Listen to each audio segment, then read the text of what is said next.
Hey everyone, it's the Koopa Man. Villains. While not every story needs them, one cannot deny they play an integral role in stories they are a part of.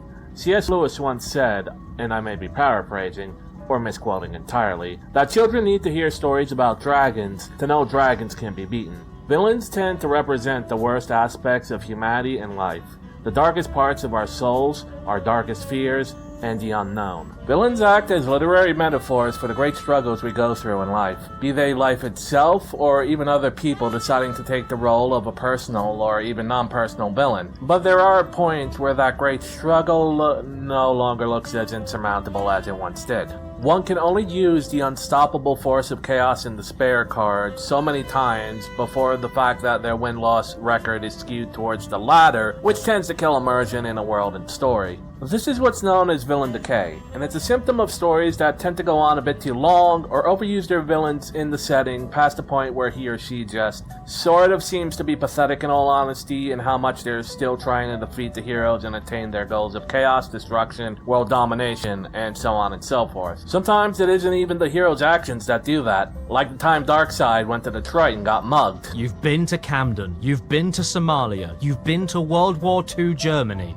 and now you're at the final boss, Detroit. Now there are exceptions to this rule, like for instance, Yami Bakura from Yu-Gi-Oh! Who, while he does lose often in the anime, less so in the manga, for every defeat, he also gains a victory towards his final goal he tries to achieve in the final arc of the story. Or the Joker, who, despite constantly losing to Batman, still causes chaos and destruction every time he escapes and leaves a trail of bodies in his wake regardless. But for the most part, writers need to be careful not to overuse their villains or have them lose too much, thus diminishing their threat level. Overuse is a primary symptom of villain decay after all. Take for example, Abaddon the Despoiler from Warhammer 40k, Chapter Master of the Black Legion, an effective successor to Horus Lupercal, the namesake of the Horus Heresy, and the de facto big bad of the setting. Abaddon was intended to be this grand threat that was so great, even the Chaos Gods were anxious around him.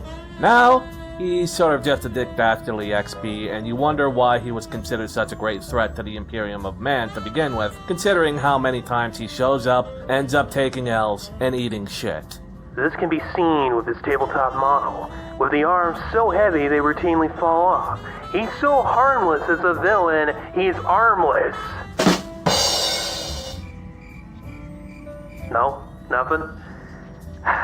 Fine, I'll just see myself out. Good luck with your video, Koopa.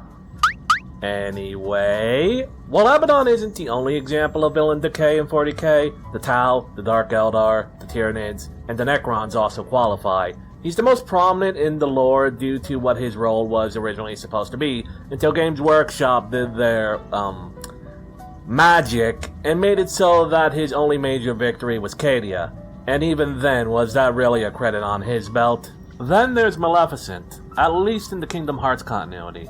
In Kingdom Hearts 1, Maleficent was the leader of the Disney villains, and plotted to use the Heartless to cover all worlds in darkness and despair. She had the charisma to keep figures like Jafar, Ursula, Oogie Boogie, Captain Hook, and to a lesser degree, even Hades in line. It was Maleficent who was the one who stormed the world of Hollow Bastion, and it was Maleficent who was the big threat of the game until the 11th hour when Ansem, Seeker of Darkness, revealed himself to her and to the audience and stole the show from her. Then, in Kingdom Hearts 2, Maleficent returns from the dead, seemingly to fill her role again as the head of the Disney villains, but the only one still loyal to her was Pete, for Pete's sake. More than that, the narrative primarily focused around the true villains of the game, Organization 13, and their various schemes across the worlds involving Heartless and Nobodies. Maleficent was barely even a threat. Heck, she even saved Sora, Donald, and Goofy at the end of the second act. And while in the non-numbered games her threat level varied, it wasn't even remotely where it was in KH1. Birth by Sleep was a prequel where she was still the villain of her own world and story, and thus, while menacing, wasn't that much of a threat. And in Recoded, she and Pete were effectively just Team Rocket. Then, in Kingdom Hearts 3, she mattered so little you'd forget she was even in the game. Now, sometimes villain decay is an unintentional effect of having the villain lose too many times, so their threat diminishes. But sometimes it's actually intentional to the story. Take for example the villain of Assassin's Creed 2, Rodrigo Borgia, otherwise known as Pope Alexander VI.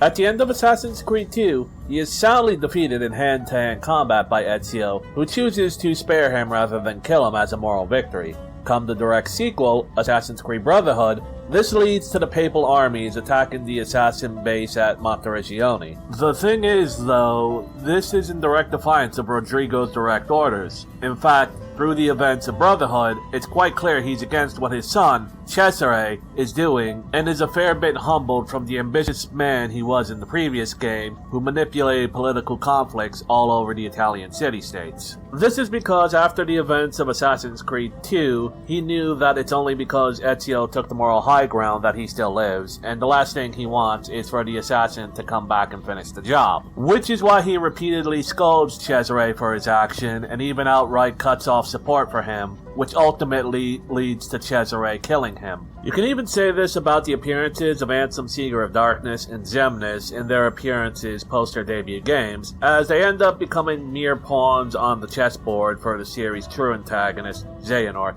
Well, pawns, other pieces of himself. The point is, they're no longer the main villain.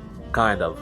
Look, we already did streams trying to teach Tracer and Keck how complicated this shit is. You want a fucking hour-long video? Though speaking of decay by overuse, we wouldn't be able to talk about this topic at all in video games without talking about the two elephants in the room. Dr. Wily and Sigma.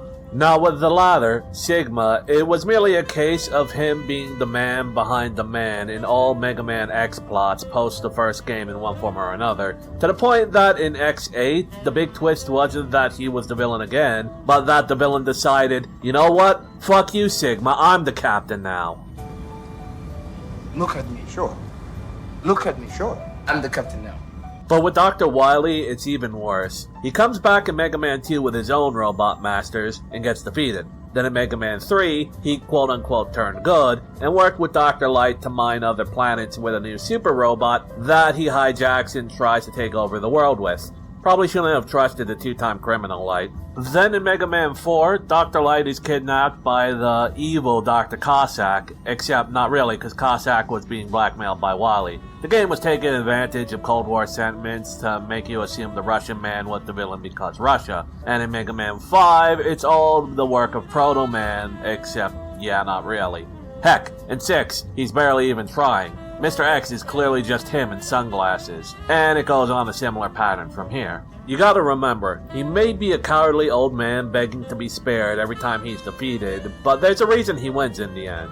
In addition to being the man who created the Maverick virus in Zero, he's also counting on one thing above all else. That Dr. Light and Mega Man are just that stupid to keep falling for his schemes. But, that being said, bro, it's just a pair of sunglasses. We beat you like 5 times now. What are you even doing? Every time it's the same thing. 8 robot masters and then a castle. Do you know what the definition of insanity is, Albert? Sometimes, though, this decay can be played into character development.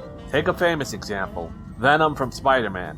Originally a villain, the more he went after Peter, the more we got to see of him, and the more readers wanted to see more, and the more excuses they had to make for him to go after Spider-Man, until the natural conclusion of his arc came when he decided to quit being a villain and be one of the good guys instead. Sure, his villainy was only ever directed at Peter Parker, allegedly, but the more he appeared, the more it put his grudge into perspective, and the more it developed him into the lethal protector we all know and love today. Particularly Swordsman, who I made sure cannot get into our ship to make this video any longer than it already is. Though he has tried. Good thing I have an anti-magic field around the Ibn shell. Yes, good for that. Good work, Gonzalez. Though, in the case of the other two obsessed stalker villains, it wasn't quite the same. Reverse Flash still has the same threat level, but his obsession with Barry Allen made him more of a meme than a serious threat in the eyes of the reader. And Hank Henshaw, the cyborg Superman, is a ghost of what he was during the reign of the Superman. He isn't even a Superman villain anymore, showing up more for Green Lantern of all people. The two major things pushing villain decay are simple. One is, as we discussed, time. Time and tide waits for no man after all. And the thing is, long-running series and serialized villains tend to lose their punch the more failures they rack up. The other thing is knowledge. The more we learn about most villains, who thrive in the unknown as all threats do, the more we begin to see their rough edges. Sometimes it's what you can't see that's the scariest of all. No case better exemplifies this than one of the oldest villains of all time, the vampire. Vampires have been around in lore since there even was lore to begin with. They're one of the oldest legends that humanity has. Most early civilizations and people have vampire stories of some stripe or another. From Kali, the blood-drinking goddess of the Hindu people, to the Balbanshee of the Scottish folklore, to vampire classics straight out of Slavic Romanian legend. And as time has gone on, the lore has become more consistent. Vampires are undead demonic creatures that feed off the blood of the living, typically spreading their curse onto their victims if they so desire. But as time went on, they also became quite weaker, as more lore gave them more limitations to their powers, such as being unable to enter sunlight, churches, or any house they don't have an invitation to, or having weaknesses such as crosses, garlic, running water, and National Socialism. Yo soy Jacinto el Grande. ¡Toma!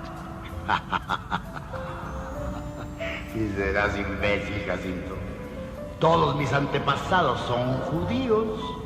¿Ah, sí? Pues mira lo que tengo. ¡Heil Hitler! It is at a point where in a modern series like True Blood, they're weak to fucking hepatitis B.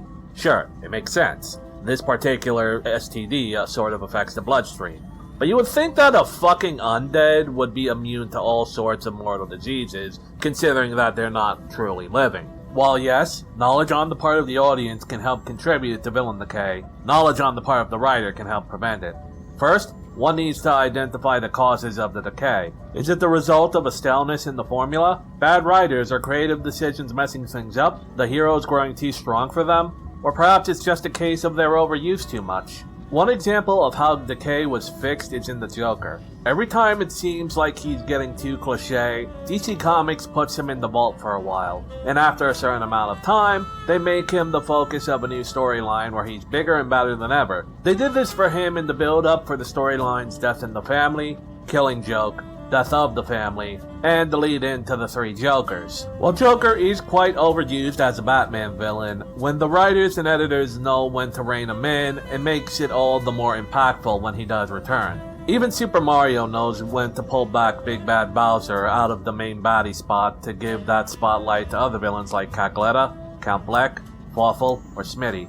And even Donkey Kong has King K. Rool as the villain in all the Country series until Returns, and now, let's just say the crowd went wild when they saw a certain familiar face in the new Decay Bonanza game. Whether villain decay can be utilized to create character development and shifting moral alignments, or is avoided outright with restraint and understanding of stakes and perspectives, is all in the hands of the writer. Ultimately, it is a writer's skill to keep a villain who loses often still as much of a threat as they are.